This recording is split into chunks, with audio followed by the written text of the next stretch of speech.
វគ្គទៀតហើយបាន50គ្រាប់បងប្អូនកូនមន់កំពុងដាក់ទឹកវាជំនឿនៅផឹកពី3ថ្ងៃទៀតបានធ្វើវ៉ាក់សាំង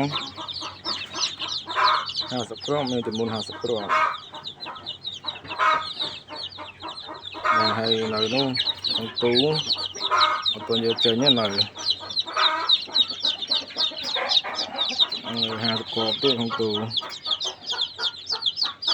ទុំយកហើយហ្នឹង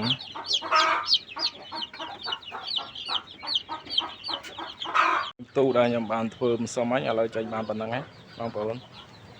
ទូដាក់ស្អំកូនមន់ណាហ្នឹងហើយទ្រុងស្អំកូនមន់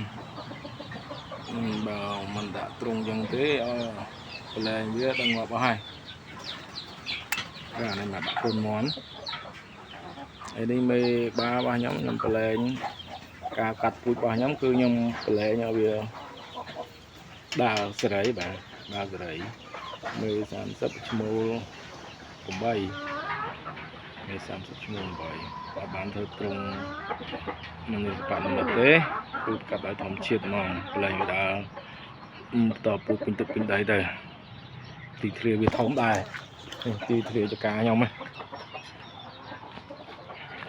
ដីក្បាល50ម៉ែត្រគុណ200ម៉ែត្រវាគូសំដែរណាមានស្រះទឹកមួយក្រោយធំស្រះទឹក50ម៉ែត្រកន្លែង4ជ្រុង